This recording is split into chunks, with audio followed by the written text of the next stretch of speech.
Hello, friends. We're back again. Welcome to Fightful. It's May 29th, 2025.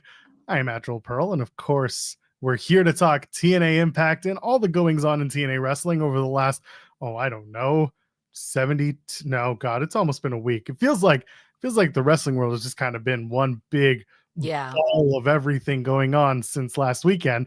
Under Siege was last Friday. We didn't do a post show because, well, you can go watch the show for free on their YouTube channel and tell us why, because I could tell you why. It just wasn't much for us to discuss because the big show was on the Sunday when the TNA World Championship was on the line on NXT Battleground, and we weren't going to do the post show for that. We've got Alex and Kate for that, so they did that.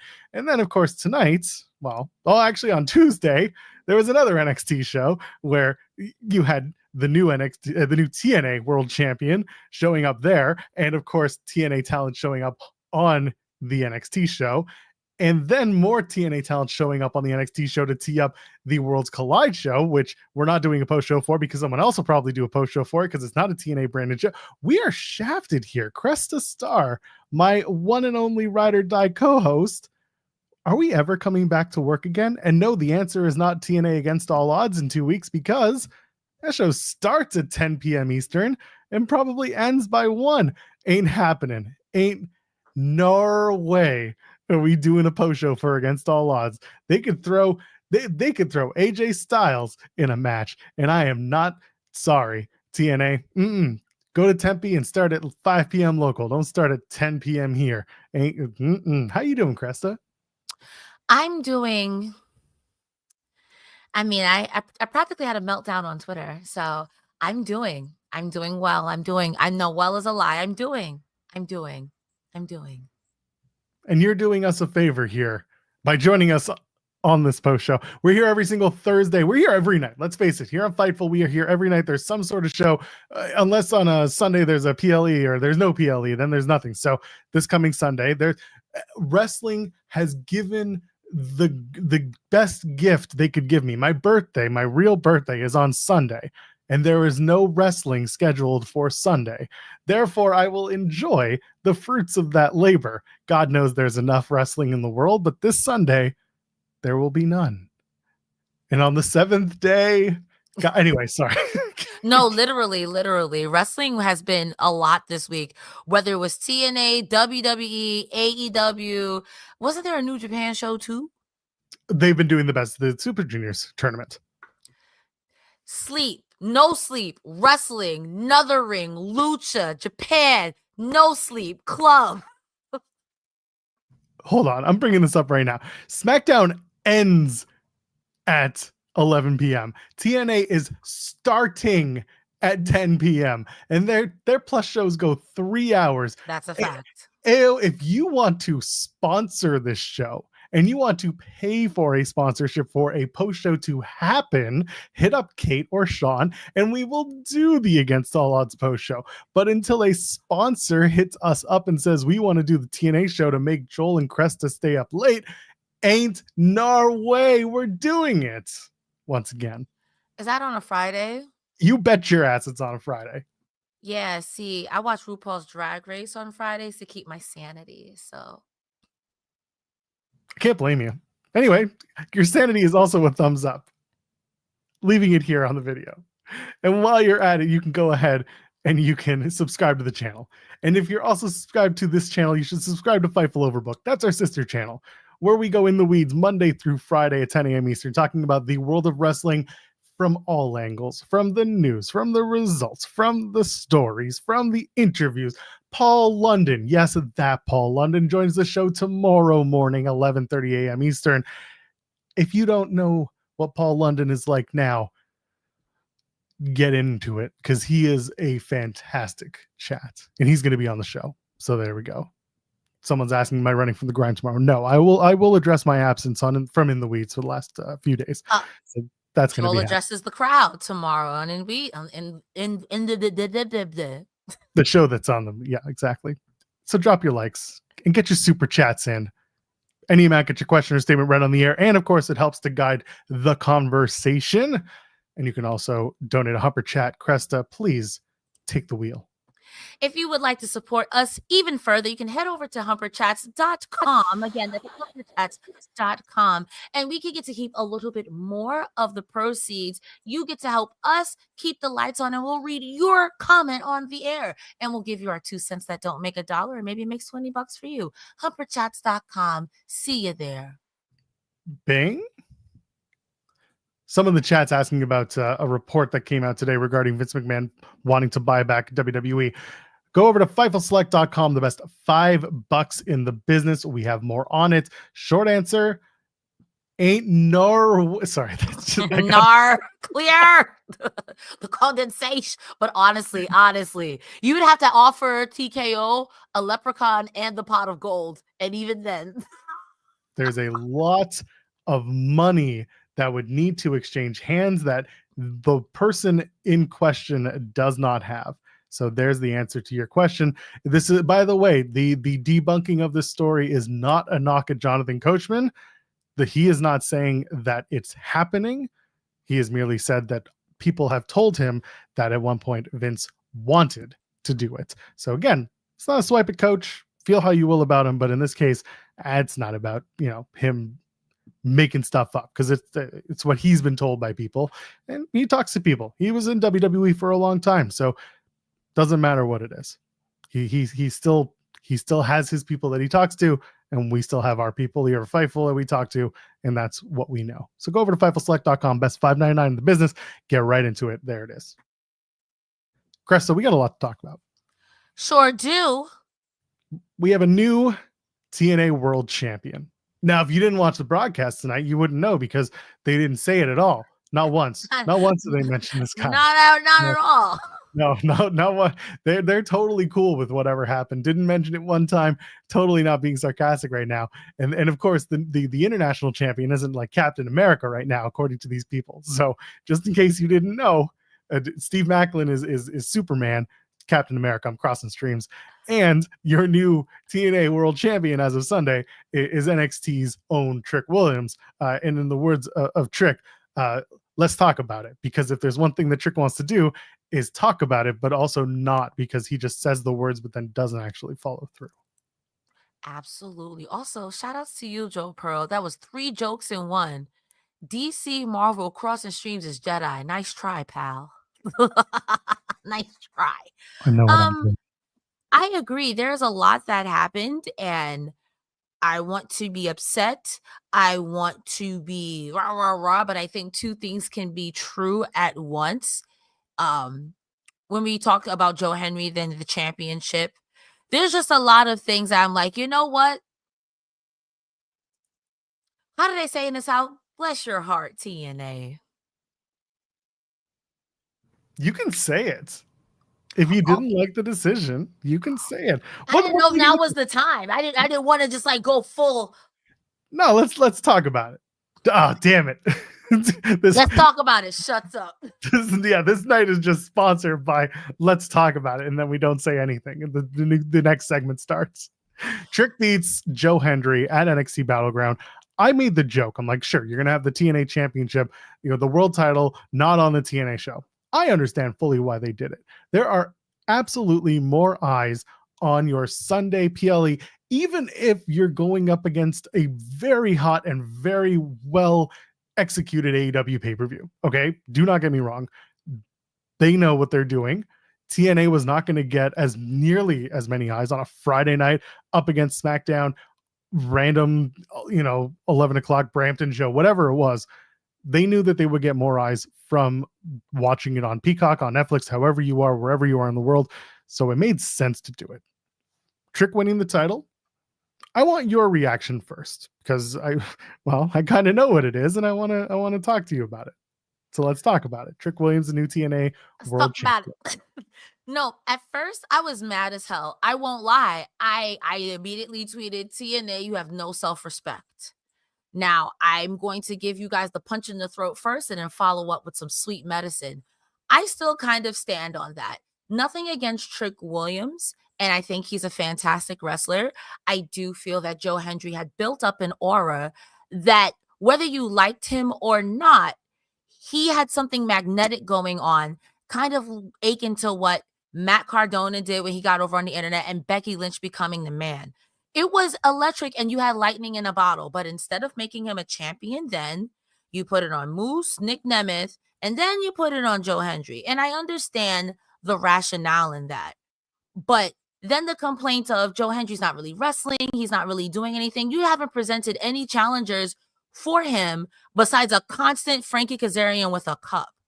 I can criticize the booking in this situation of Joe Hendry, where I feel like he didn't have a snowball's chance in hell. And people will say, hey, well, Cresta, he said he's going to WWE. I would too, bro. Like, look at how you did me when I was the most popular. Why are you going to do me later? I think that what we should have done, rather than Trick Williams, would have it where Joe Hendry and Santana have that aura off at Slammiversary, because that's absolutely going to happen. Mike Santana is the next guy, point blank, period, and he deserves it. Now, here's the sweet part. In the retrospect, you're trying to do where WWE is invading TNA. I can feel that. Robert Stone, you got Trick Williams, and who knows who else. But I think that two things can be true at once with, I think, creative dropped the ball for Joe Hendry, and there was a better way to showcase him and Nick Nemeth and Moose and that whole entire title situation without having it go to WWE in the sense of Trick Williams. Like, I think there was a better way to do that. That being said, I want to have faith because I want nothing but the best for TNA. It is just incredibly frustrating when you had literally lightning in a bottle and it was kind of like damn, he's champion. I'm like, all right, I guess. Okay, he was on WrestleMania to get pinned. I guess. Like, there was nothing we could do here. Sure. At this point, I guess if y'all are over it, so am I. I'm ready for the better presentation. And I guess that's what's going to happen. In the long run, though, Mike Santana is going to be up for this. I cannot wait for WWE fans to see what Mike Santana can do in the ring, on the microphone. And even to bring it full circle, Mike Santana is not going to be without his trials and tribulations with Ali, someone who the WWE audience is already familiar with. So I'm excited for that next chapter, and I want the best for Joe Hendry, if that means a better presentation elsewhere or not. I just think that a lot of things were mismanaged here, and I'm optimistic for what this is setting up, but I'm still upset for Joe Hendry. I'm getting off my soapbox. Thank you for your time. WWE fans who don't watch NXT Weekly did get a chance to take a look at Mike Santana this past week on NXT. He did have a match with Tavion Heights. Almost called him Tavion Williams. I don't know. Maybe because Trick is the TNA World Champion. Let's talk about it. Let's talk about it. I swear I'll stop eventually. It ain't gonna be today. So he had a match against Tavion Heights that was a lot of fun and very well received by fans and backstage alike. So that's great. Santana is a dude for sure. He shows out, he comes, and he's always Matt Cardona. He's always ready. He is the guy who is there to work, and he is unapologetically himself. I can't say enough good things about Santana. Y'all have heard me talk about it. That one was that was loaded up, and I wasn't supposed to say that. The title change, it made sense. Trick has been straddling heel for a little while. If the next person to win it back is a TNA guy, it has to be a babyface, and they have to win it from a dastardly heel or someone who is being pegged as the bad guy. Hendry's not that guy. They were never going to turn him while he was champion. Although you could have had him turn into the guy who's, Summer of Punk, going to take the title out the door, never come back. I'm going to WWE. This is, like he did in Ring of Honor before he went to WWE. You could have done that, but I don't think they wanted to risk turning Joe on his way to WWE, which is not happening again until his contract's over at the end of the year. Trick makes sense. They've been teasing this heel turn, or at least this darker presentation, for months. Now they have to execute. Now they have to do it in a way. And I kind of jokingly said that commentary was very heavy-handed tonight about Trick. They don't like him. They don't like what he's doing. All night they were just hammering him and like big upping Steve Maclin the whole time. By they mean Hannafin. Hannafin hated him tonight. It was Hannafin. Hannafin was back in WWE mode doing this. His NXT training came back for him, which again, it's not bad. It's part of the story, but doing Trick winning on the PLE made sense. having Trick presented as this heel that everyone hates. And if you look at socials, all the wrestlers, it was funny. The babyface wrestlers for TNA were like, what the hell is this? We hate it. The heel wrestlers were saying, oh, Joe Hendry, you let us down. You're a failure. There is more story to tell there, which I appreciate. And I really hope they pull the strings. They're starting to with the Kazarian match that they announced for Against All Odds, which again, I don't really love them going back to Kazarian and Hendry, but sure, this is what they'll do. It's Against All Odds. It's a show that, quite frankly, we're not doing a review for at the end of the day, so I don't care. People in Tempe will love the match because it's a live event. It'll be good, but I don't expect, fireworks out of it. So as it relates to Santana, this is where it's very frustrating for me is they are very much big upping Steve Maclin right now. And it's not a bad thing. It's more the idea that they might, well, it feels like they're going to try and eventually get a Trick Williams and Santana, Trick Williams and Steve Maclin type of interaction. Because if they keep calling Maclin Captain America, well, Trick's eventually going to have to step up and say, well, Captain, Daddy's home. So we'll see what they do. But right now, I think Trick is the right guy to hold it. He's rudderless in NXT. He keeps losing title matches. He keeps getting into whatever stories, winning them, and then losing immediately. This is something for him to sink his teeth into, which I appreciate as someone who's watched Trick since the beginning and also likes to see him develop further. Is he going to end up on? Why rush him to main roster when you have TNA in this iteration to work with? And how many times were you going to keep doing interpromotional title matches and not pull the trigger? For the longest time, I thought it was going to be the Rascalz winning the tag titles, but instead, I thought they were going to win the NXT tag titles, not from Fraxium, but from another team, from Wesley's team that are now called High Rise, which sure. I thought that's where they were going. And I still see the Rascalz being the first ones to win WWE gold out of this whole thing. So here we are. We're going to start with the main championship after several defenses of all the other titles, the Knockouts women's title, the Knockouts title, the X Division championship. Basically all of them have been defended up until this point, and Joe's the first one to lose. That's good. So Trick winning, it works.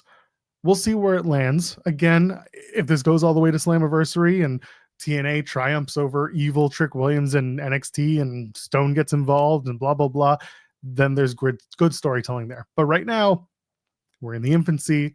They're really pushing it. Definitely a lot of jokes to be made. We'll see what they do. I have jokes. That's all I have is jokes. Jokes and brokes. Got a lot of jokes. We do. Trick is now in the intro, by the way, which is hilarious. Get your money, Trick. Let me be clear here. I'm not mad at Trick Williams. Get your money. Be on 2 shows. Work twice a week. I respect it. Get your money. So, full disclosure, I didn't mention this. I was at the tapings on what was Saturday night. So I did see these matches that were taped for the next 2 weeks ahead of time. And there's also a report over on Fightful. So really all I was watching for tonight was how it was shot differently or what was edited, and also the backstage stuff, because they don't show that to the live crowd. If you've never been to a TNA show, they just matches. I joked in the Discord. I said, I was at this show when they taped it. AMA asked me anything, and someone was like, were you like total nonstop action or whatever? And I was like, the show started at 4 p.m. Eastern. I thought they were going to end by 6 p.m. Eastern, because they only have 2 weeks of tapings to do. And each show with commercials, you only need 90 minutes of content because there's about a half hour of commercials. So I was like, we can be out of here by 6. That's easy. Great. We can do explosion matches. We can get everything in and out. And they don't show you the backstage stuff. And they don't show you the stuff that was maybe on NXT that week, or there's a bunch of stuff that's omitted. So you just need the matches, and that's 2 hours. They went till 7:30, and I was very sad. I'm about to say filming 2 hours in filming, that respectfully, that's unreal. They're very, very quick and efficient with this stuff, but no, they went 3.5. I was very sad. Wrestling should be done in 2 hours, in and out. That's crazy. He said it's like church. I got 2 hours. No, everybody's got a job to do. The announcers overplaying the finish for Battleground. We talk about that throughout the night, but really the first match that we actually open with, It's for the tag titles, number one contendership. It's the Rascalz defeating First Class, Myers and Edwards, and Laredo, who's gone solo because Octagon Jr. got taken out by the system earlier. So Laredo's like, hey, I'm just going to go at it alone. And at the tapings, they didn't tell us why. So we were all very confused as to why Laredo came out on his own in this match that was pinned as a 4-way number one contendership for the tag titles. Like, we figured out, it's okay, someone took out his tag partner, no one's replacing him. It just felt very strange to see Laredo go off on his own. Great match, a lot of fun. First Class trying to beat the Outlaw Rule was very funny. For those who don't know what the Outlaw Rule is, in 1998 there was a tag team match, the New Age Outlaws. They both tried to pin each other to win. Actually, they did once to win a match, and then they said never again. And that's what they tried to do tonight with First Class. And the referee was like, nope, this exists all across wrestling. Trey gets the blind tag on AJ. It's a very solid tag. Hits the meteor on AJ and gets the pin on Laredo. Rascalz win. They're facing the Nemesis against all odds. Thoughts and prayers. Honestly, First Class, you get on my nerves. Compliment. When they tried to do, so I remember when this spot happened in WWE a couple of years back with the New Day, and I'm just like, just pin each other. And the same words left my mouth. I'm like, just pin each other. Shout out to the ref saying, I thought this was fantastic. I do like the ending, but also my biggest question was, how come no one came out for Laredo?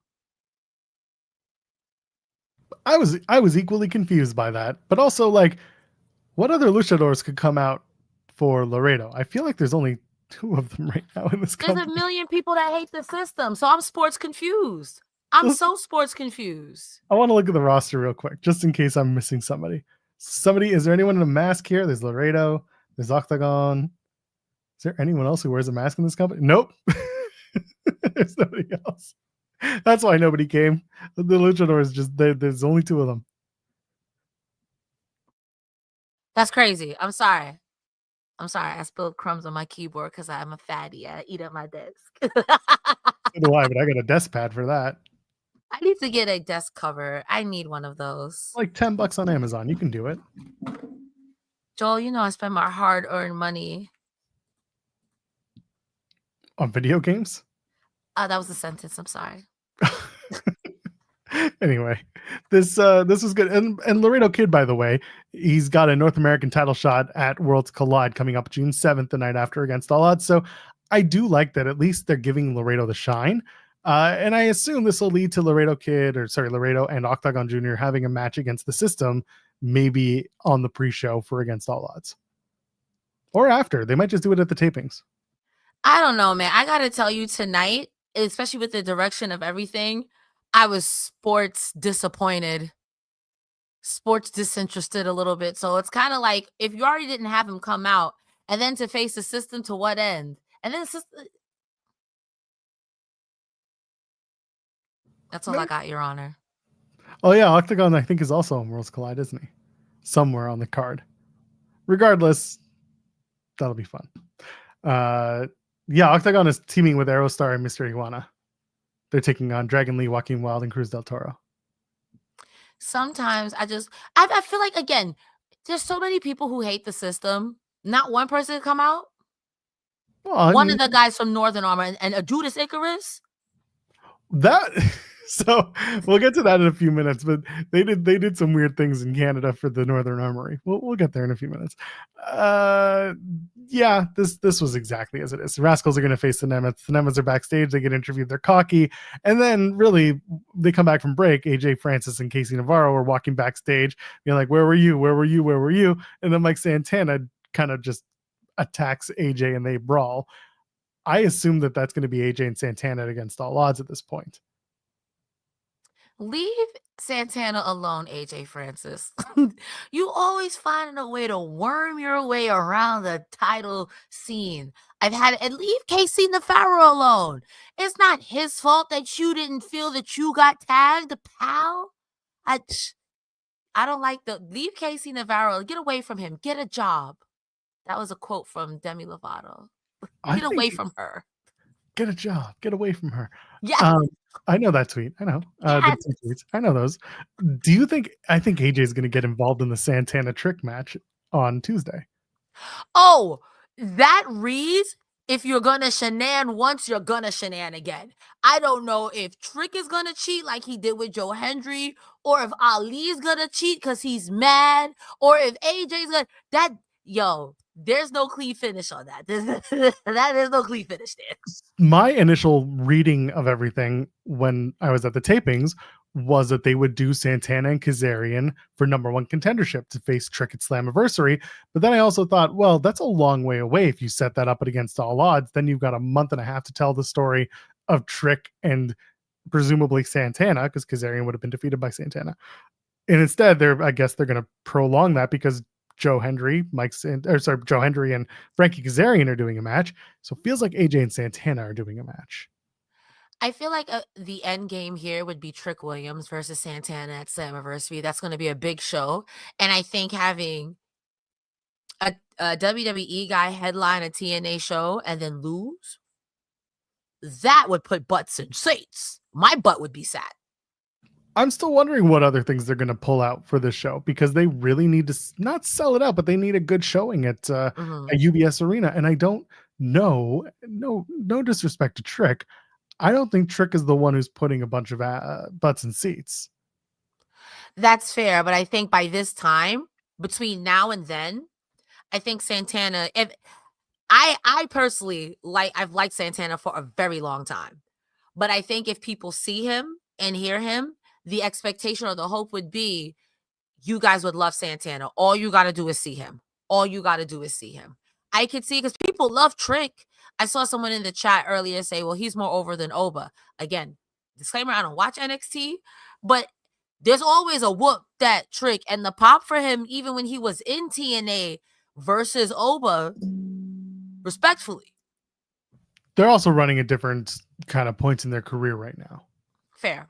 So regardless, we'll leave it for now. Mila Grace, I have to get that right because it's MY, so I want to say Mila. Mila Grace and Harley Hudson are the new Spitfire. For those who didn't watch Under Siege, stop. Spitfire did not win the TNA Knockouts tag team titles. They did disband as a result.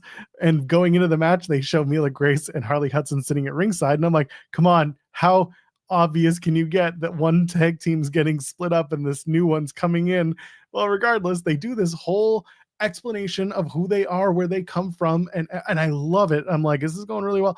And then personal concierge George Iceman interrupts in the middle of what was supposed to look like a pre-tape, and I'm cackling. I thought it was very well executed. And Zaya Brookside's there for some reason, so why not? I thought this was really well done. Listen, the tag team, sure, it is what it is, but I thought this was a really clever way to tell the story of both women and also have the introduction of Iceman, of personal concierge. I was sports confused. Compliment, because was Zaya sitting back there the whole time those girls were recorded? And what was that? 2, Iceman, why would, presuming this is happening in the corner locker room, why would Santino be in here? You see all the, I was so sports confused. I live for this. Tag team aside, I just want to say, you can have more than 3 tag teams in the women's division. You can have, I promise you you can have more than 3. You don't have to Franken team a team together to go against your established team that you Franken team together to then break up your original Franken team to then, you don't have to do that. Like you can actually have tag teams. I believe. I believe even. I haven't seen him in a while. Well, actually, we just saw him on Friday, this past Friday on SmackDown. Uncle Howdy. Well, that is him. Yeah, Zaya Brookside just sitting there was hilarious. That sent me. That was amazing. Is it just because all the Brits hang out? I guess it's just like how all the Latino stars hang out. I don't know, but I have to tell you, Harley and is it Mila? Mila. Their accents. I live. This was me trying to understand it the whole time. Just like, yes. So later on in the night, I guess okay, hold on. We got to do one thing at a time. I will say this. Because they didn't show us that promo in the arena. We then saw the the Elegance reveal, we saw that live because it was taped in front of the audience. And when they came out to do their, to do their lines, no one was saying what, because that would have been really shitty. But people were definitely looking at each other being like, it's a heavy accent. Irish and Welsh together? Very thick Welsh accent. Is she Irish or is she Scottish? I thought she said I was, hold on. The first Irish signing, Irish. Okay, she's Irish. Okay. Yeah, I wrote it down. Okay, I wasn't sure, but it's just they were such thick accents. I was like, oh, this is gonna be tough sometimes. Honestly, maybe it's because my family's West Indian, so I'm used to people saying things really fast and with patois, mushmouth, whatever you want to call it. But this was me watching it the whole time. I love these girls, but it was fantastic. I also watch a lot of Drag Race UK, so that's not my first brush with a Welsh accent, a Welsh speaking English accent. So I was like, we could do this. I love it. I love it. I hope in this crossover world that they take advantage of WWE's dialect coaches. I say that with the utmost respect to both women, who I'm sure are thinking about how they're coming across on television. Go ahead. Sorry. No, go ahead, because I was going to move on. Let's finish your thing. I was going to say, if we're going to talk about crossovers, low-key want a women's nation of domination. There's enough Irish, Scottish, British women that they could just really go be the last kickers, go around beating up women. I would kind of live. All right. I don't hate it. Lei Ying Lee does defeat Ash by Elegance. This match is happening because at Against All Odds, after Masha won her match against Victoria Crawford, she challenged Lei Ying Lee at Against All Odds for the knockout title. Robert Stone came out and said, no, Lee has to win a match. This is the match. Iceman did the Brampton women are ugly shtick, whatever. We're in Canada. When he did it at Against All Odds, he ripped up a Toronto Maple Leafs flag, and that immediately made me cheer. So I don't know who to cheer for in that match. Regardless, Ash by Elegance is having a brand release later tonight, so Ash comes out solo while Personal Concierge does his thing. In the match, Ash doing the fake karate shit was very stupid, very funny. But in the end, Thunderstruck and a spinning TKO gets the win for Lei Ying Lee. And really the big news out of this is Masha Slamovich comes out after the match, lays out the challenge Against All Odds for the Knockouts title, Lei Ying Lee, Masha Slamovich. Thoughts on the segment, and then we'll talk about the Elegance release. When he said that line about Brampton, I heard it in your voice, Joe Pearl, because you be running down Canada. Now, I'm not from Canada. It's not my hood. But you be saying some things, and Brampton is one of those places you be saying things about. So I was like, you must be listening to the show, Iceman. I also don't blame Ash by Elegance. I would not want to fight Lei Ying Lee either, because when she did the first couple of spin kicks, I was like, I'm walking up the ramp at that point. And then when she did the spinning thunderstruck, she had that extra stank on it. I was like, I'd be mad too. This is an HR violation, but you're a wrestler. I don't care. I'm complaining. This match between her and Masha is going to be fantastic. And I want this to mean something more for Lei Ying Lee. Do I think she's going to win? No. But is this match going to slap? Yes. So I'm going to win. Folks, get in your super chats, get in your hopper chats. Maggie Lee is now known as M by Elegance. I thought they were calling her Margaret, but M is just so hokey and silly that it's perfect. She comes out, Heather by Elegance comes out. They do a toast. Harley Hudson, Mila Grace come out. They introduce themselves again to the live crowd and then say they're going to make an impact. They throw the champagne in M's face, and that's the segment. It was a little something. The Elegance brand adds another, and I think it's perfect. She came in during that match by Elegance at Under Siege, so M by Elegance is now part of the Elegance brand, and this is the thing that I like, is that they're going to start using Ash as the person, but I'm wondering if they're going to freebird the Knockouts tag titles and let M be a tag team champion when Ash isn't available. So that I think that's eventually the culmination. Ash is unavailable, so M is in the match. M loses the match and becomes a whole thing. That's down the line. But I like that they've made the Elegances a little bit bigger. I will say that maybe a free bird down the line, but the Glam Syndicate, I could see her being delusional just one more time and saying, I want that title. And these girls are going to have those tag titles. And if I really feel spicy, somebody can get that X Division title. And then she's going to be brought down to earth again. But I can't wait for that. Sometimes you got to get a little big headed. I can't wait for that. Patrick Moore adding a super chat asking, did Ash get hurt in that? Or is it a good sell at the end? As far as I could tell, it was a good sell because I saw, again, I was there for the match. She got up on her own power. She walked out just fine. Doesn't look like she was injured. I think we would have had something if she was, but no, it looks like everything was fine for Ash. She did sell her tailbone a lot because she kept landing on her butt. But other than that, I think she just took the moves, and Lei Ying Lee is supposed to be a credible challenger for the Knockouts title. So this should be the one. I love this. Ice by Elegance for Iceman. Honestly, give him the Cora J so he just comes to the ring. Stop it. Stop it. I hate that. Stop it. Ice by Elegance. Mustafa Ali defeats Raj Singh. This actually opened the tapings live. They did the 2 matches for Explosion, but then this was actually the first match that they taped for Impact. But this happened later on in the night, actually. Tasha Steelz protects Ali from Raj's corner dropkick, and then Ali hits the 450 for the win. Really, again, the post-match is what's important. The Great Hands attack Raj Singh by order of Ali. Tasha tells Ali to stop. Ali shoves Tasha again, just like he's been doing lately. It's getting a lot of people feeling a certain way about this this whole storyline. Tasha realigns with everyone. They all leave together. Ali's unhinged, and it's definitely making people feel a little uncomfortable around him, especially as it's been him going after Tasha Steelz for the last couple of weeks. What were your thoughts on the match?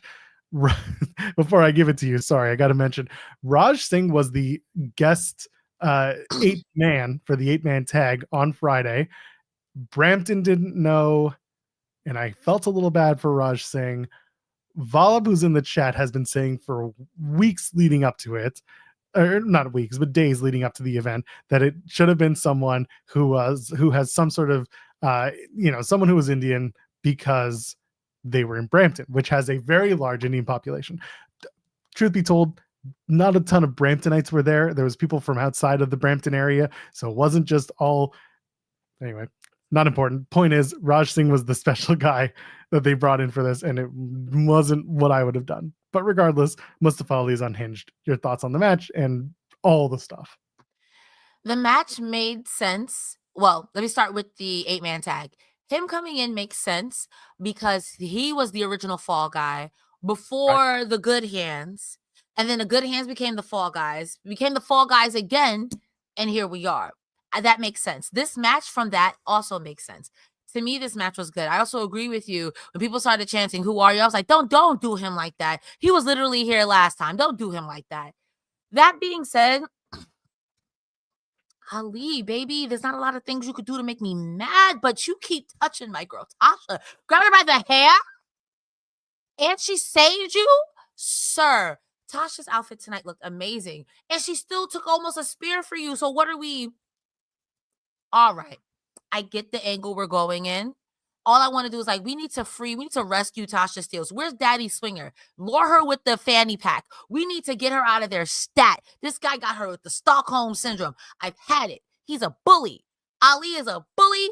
He's a bully. He's a bully. Why you have to bully? He's the real bully. He's a bully. Okay? I'm not the cops. I'm calling Santino or the fashion police. Are they busy right now? Not JDC. He sucks right now. I'm gonna say, yeah, one of them is JDC. I don't think you want that. JDC sucks right now. Where's the other guy? Where's Fandango? Tyler He Breeze? was Fandango. Damn. Think with Tyler Breeze? Yes, where's he at right now? He still works for WWE, but kind of not really backstage. He does some consulting stuff. He's got Flatbacks, which is a school in Florida. Come get your friend. JDC's wildin', bro. There is some really good stuff coming from this story. I can tell you that much. I'm not going to spoil it, but there are some beats that are coming that I really enjoy, and I think that people will also start to enjoy. And just some unexpected heroes coming out of this. Which, again, if Ali is using this opportunity to make new stars or work with new stars, then he is then he's giving back to the TNA run that he has. There's still a world title in there for him for sure. But right now, this is an opportunity for him to kind of tell different stories on his ascent back into the title picture. And I like this. Yes. Arianna, Grace, and Santino are backstage. Arianna's sad. Santino is proud because they had a match and they did the match. It was Arianna and Tessa won, which is everyone expected it. Tessa got concussed in the match. There is that. Although if you ask her, she didn't, and then of course she did. Arianna brings out Jimmy Corderas, former WWE referee, and also a real life friend of Santino. And it's official that Jimmy Corderas would be the special guest referee for the tag match. So let's just get into the tag match because this was a big old pile of nonsense. Robert Stone and Victoria Crawford, no, not Tessa Blanchard, as originally produced or as originally promoted, they defeat Santino Marella and Arianna Grace. As mentioned, Jimmy Corderas is a special guest referee. So Lish comes out with Stone and Crawford and Tessa. And when they did this live, they gave us no reason why, other than what Stone said about the 3 rules and she's the enforcer of the match. Even commentary was like, what the hell is she doing here? This is part of a bigger story, and we'll get to it in a minute. But regardless, Crawford steps in, crowd was happy about that. And then Robert Stone says there are 3 rules. One is that this is a 10-minute. He says the match is 10 minutes. Originally, he called it a 10-minute time limit draw. And I was like, are you giving away the finish to the live crowd? Because we all thought it would be a 10-minute time limit draw. But no, he reset the line so they cut it. So it was edited down. Lish is the enforcer. The Cobra is banned. And if Santino uses it, then he loses his job and Stone takes it. Again, I asked the question, Cresta Starr, who does Robert Stone work for? Okay, glad we know. There's a DJZ reference. I like that. Do you know who DJZ was or is currently? I do not, unfortunately. He is Joaquin Wilde, part of Legado del Fantasma in WWE. He was Zema I on DJZ. He was a former X Division champion. They made a reference to it tonight. It was very funny. Tessa gets ejected early. There was a lot of Grace and Crawford in the match. Eventually, Robert Stone pulls out Jimmy Corderas. For some reason, Jimmy Corderas thinks Santino did it because he just happens to be around the area he was pulled out. And then Stone shoves Corderas into Santino for, again, the reason of Corderas is being stupid. Crawford does a scissor kick to Arianna Grace. Stone pins Arianna. Lish counts the fall, and she looks disinterested, and she keeps pointing to the ring.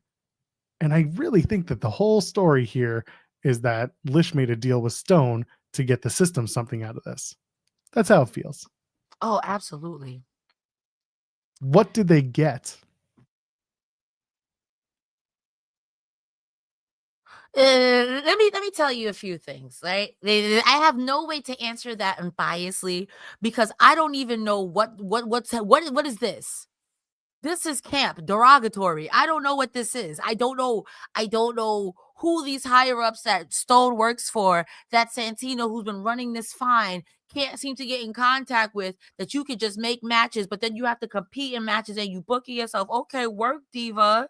You could just change the rules on the fly. Who is this helping? And then furthermore, TNA is playing in my face with this whole, well, she's a bully storyline. Stop.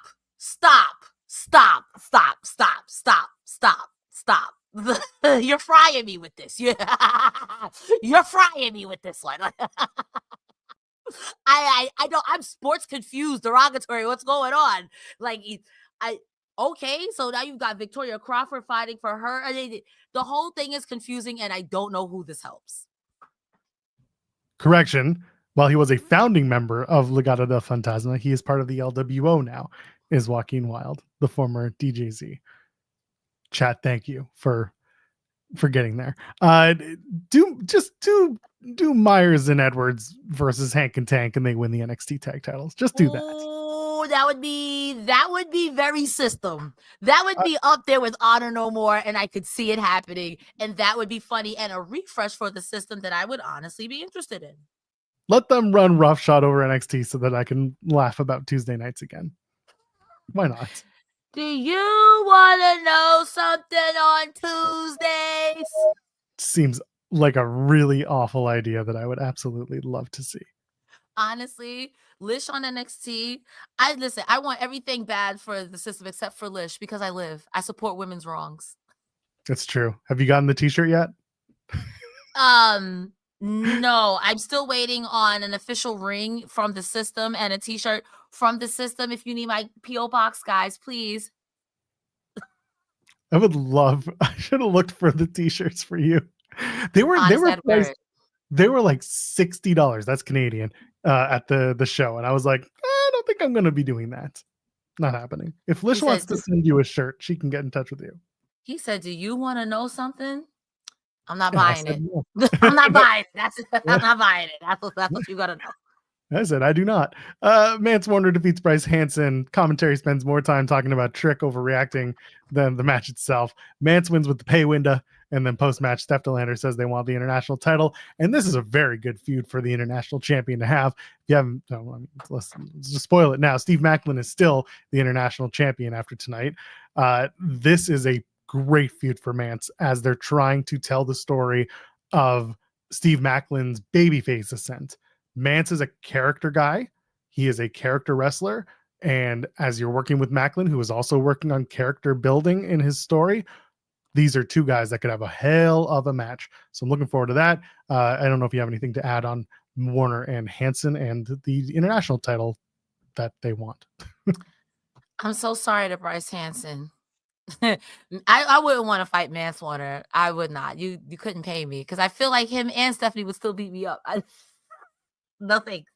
But like you said, this is going to be a good program for the both of them. And I think that with how aggressive Steve Maclin has been, this is someone who could match his freak 10 times fold and not have it get to the territory of, all due respect to people like Sami Callihan and Raven, not get it bloody gory. Like, I mean, never mind. I lied. This is Mance Warner. He's Nick Gage. Never mind. I'm sorry. I lied.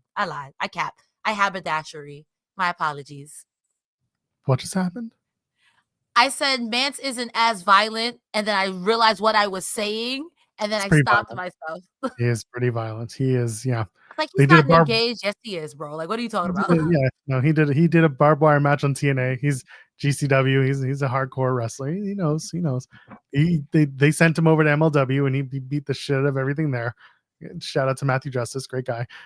Yeah, there you go. Just so Maclin needs another blood feud.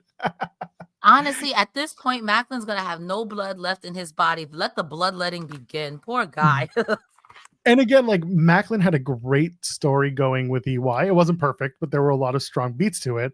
The one that he can tell with Mance is different, a little more based in Psycho, a little bit less based on Ghosts.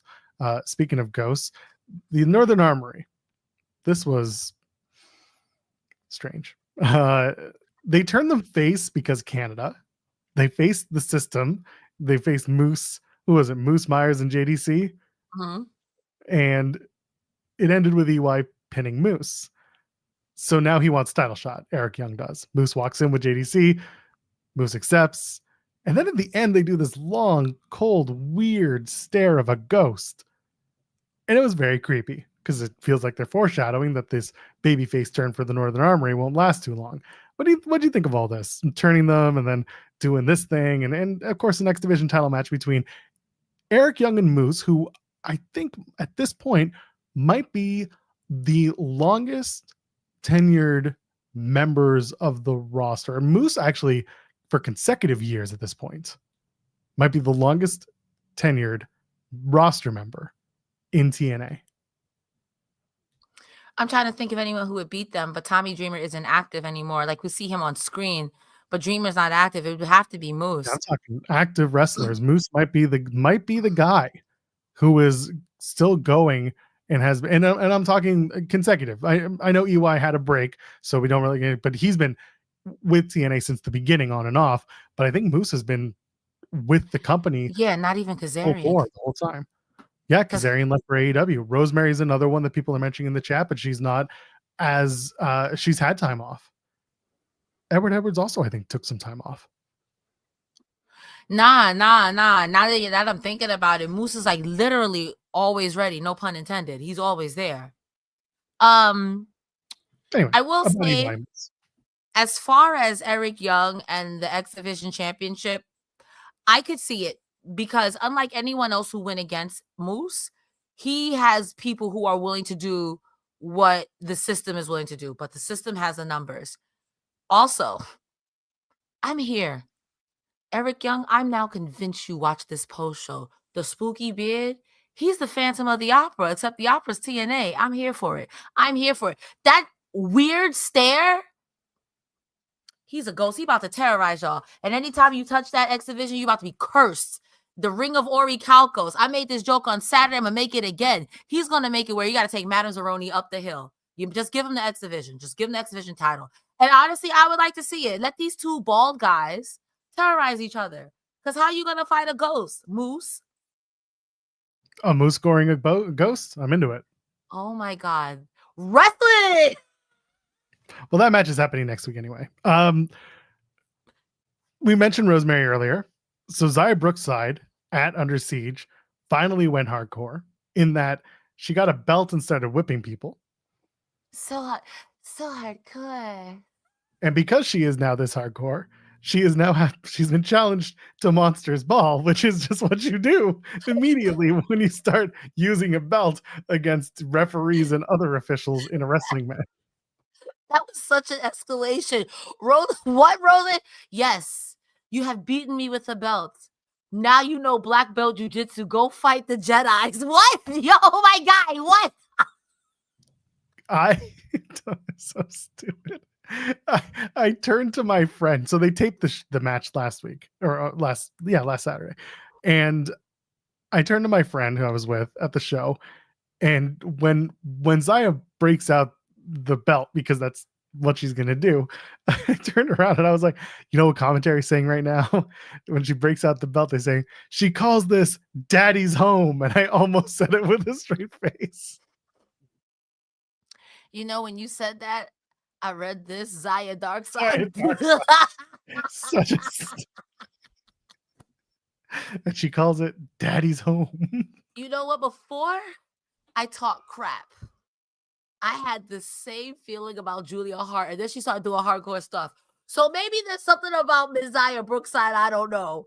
But if you think taking out a belt and the next logical answer is Monsters Ball, Clockwork Orange, man, yo, you skipped a step. You skipped like several steps, but you crucially skipped a step.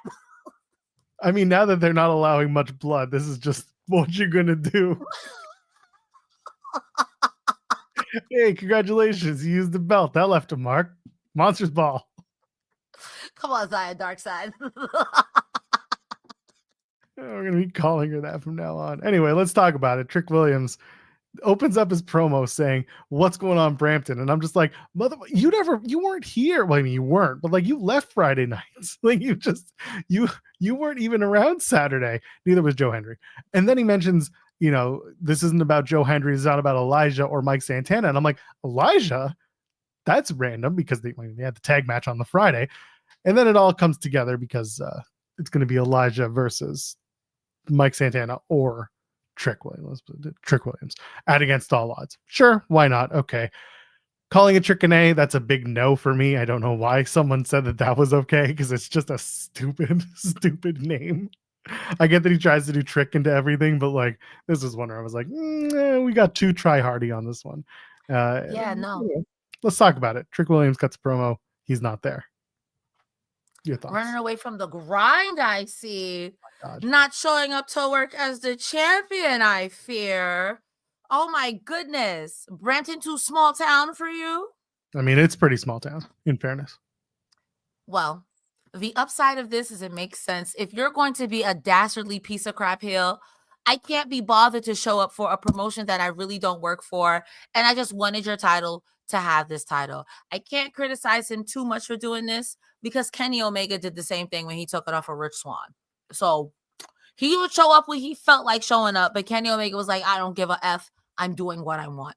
So I'm not too terribly mad about it, but also you have to show up to work now. The way Tom Hannafin was running you down on commentary, he called you a son of a bitch. He said this pisses me off.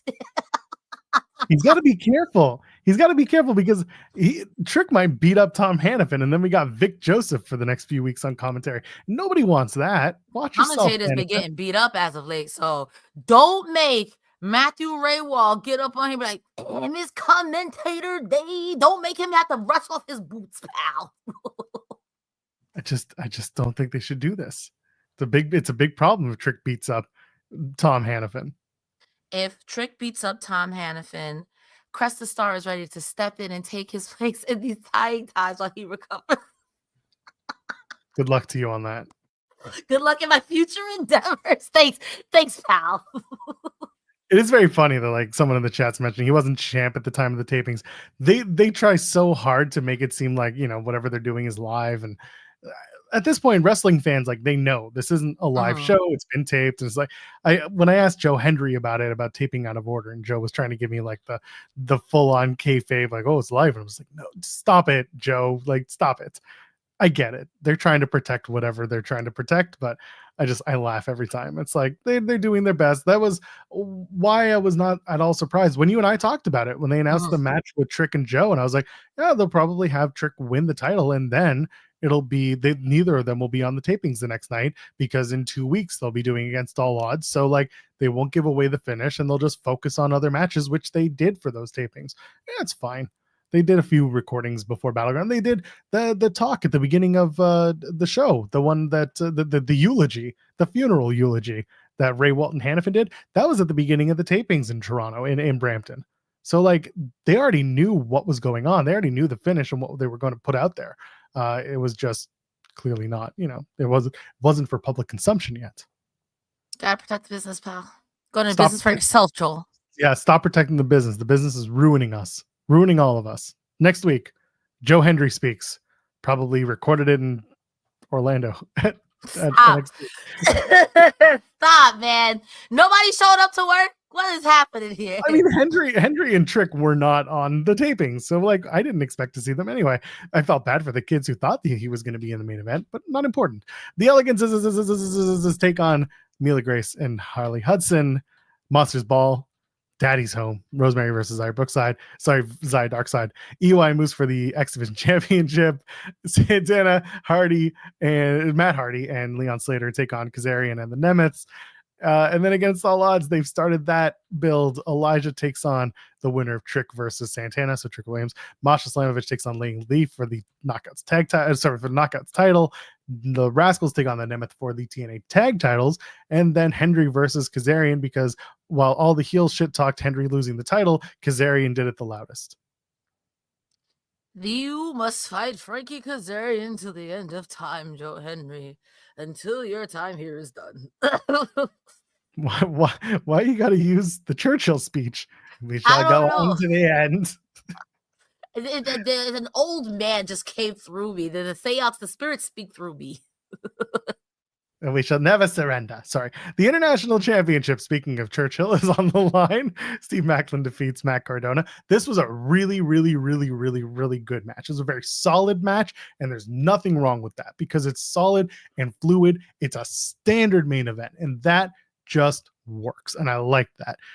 This backstage before Maclin comes out, Tommy Dreamer basically says, you know, you're a superhero, go be a superhero. And that's before Hannafin's just like, Trick Williams is a piece of shit for like the 50th time, and then says Steve Maclin is the real true TNA champion. I'm like, I think we get it this time. Not so sure, but then Maclin, the Dreamer superhero speech was just so unnecessary.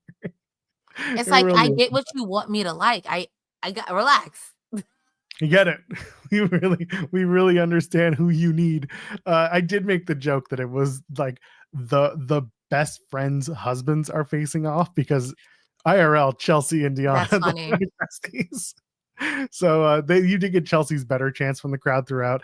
Maclin going after, Cardona going after Steve Maclin's head for the match. That was really good. You pick a body part and you work on it. Why wouldn't you go after the guy who had the skull fracture in storyline for the last few weeks? So it was really solid stuff, but not to be outdone. Maclin uses his head to do the comeback, which again, just good psychology, really crisp ideas. Cardona goes to use the belt. Daniel Spencer nearly gets distracted, but for once actually gets, recuperates. Cardona still hits the radio silence, but Maclin reverses a top rope top rope move into a power bomb, gets caught in crosshairs, gets KIA, gets the pin. Maclin retains the International Championship. Very good stuff. The crowd was not chanting, "Where's Chelsea?" They were chanting, "Chelsea's better." Yeah.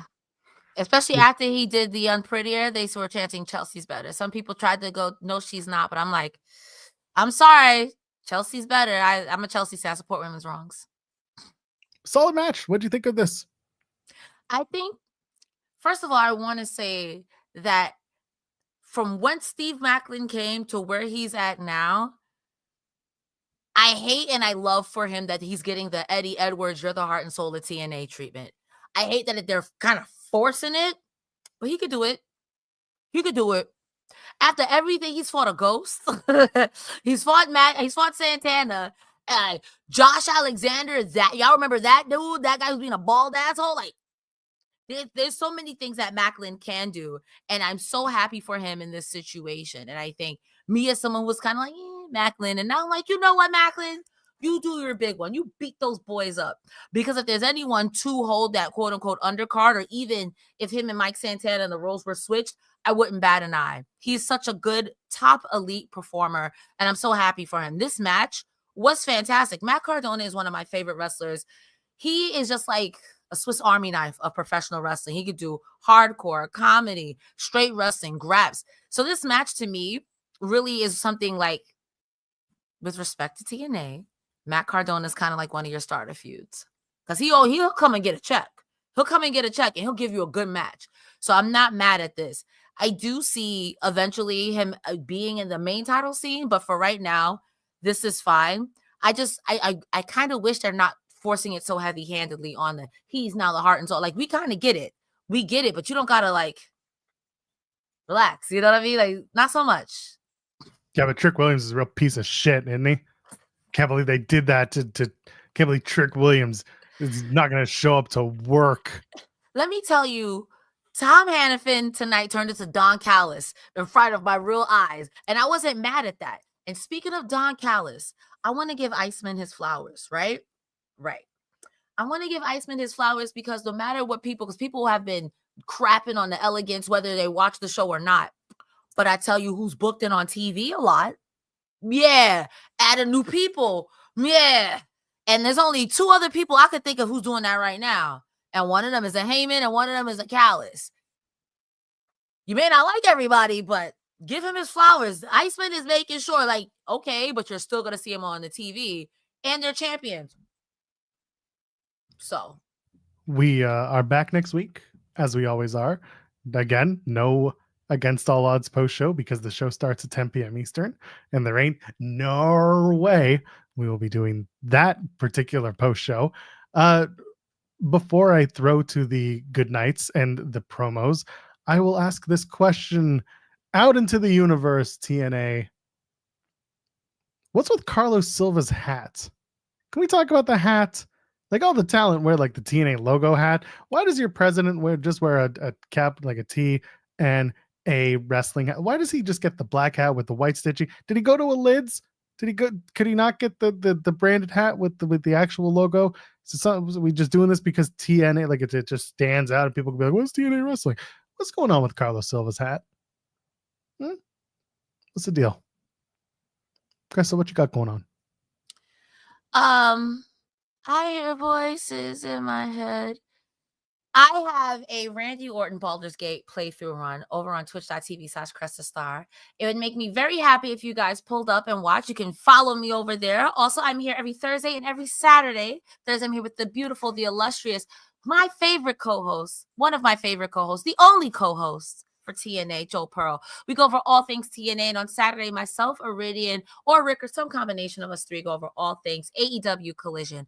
I'm on social media, Cresta Starr, CRESTASTARR, and I look forward to talking to you. You look nice. I hope you find $20 on the floor. Your butt is jiggling today. Joe Pearl, what do you got going on? I got $20 in this wallet I found. Hey, listen, don't say that on TV. That's a crime. You might want to lay low. It's a Canadian 20. That's like $15. I want to say that's a really green 20. Holy crap. This is legitimately my wallet. I just never have it nearby to make the bit. I did today because I had to transfer stuff over on a computer. Anyway, y'all know who I am. Y'all know who she is. I go in the weeds Monday, Wednesdays, and Fridays over on Fightful Overbooked, although that show is also Monday through Friday, 10 a.m. Eastern, talking about everything in wrestling. Tomorrow, Paul London joins the show. If you know anything about Paul London now, he's insane, and it's the best kind of insane. So he's going to talk to us about a whole lot of insanity. And while we're at it, go ahead, leave a thumbs up on the way out. Go ahead and tell your friends about this. Go ahead and tell your friends about Fightful Select. Share the show. Tell them if you're a TNA fan, this is the one you want to watch. No, you know why people watch this show? Because TNA watches this show, and then they plan accordingly around whatever we're talking about. That's not true. I'm just talking about it because I just need to let's talk about it. I'm co-signing. I'm co-signing. I'm here with your lie. I'm co-signing. That's right. Well, let's talk about it. We'll be back next week, Thursday, 10 p.m. Eastern, to talk about TNA wrestling. And I'm sure Joe Hendry will come out and he'll tell us all about why he lost. And then maybe Kazarian will fight. Regardless, we'll have plenty to talk about. For Cresta Starr, you know who I am. You know who she is. Ladies, gentlemen, friends beyond the binary. Next week, we're going to talk about it.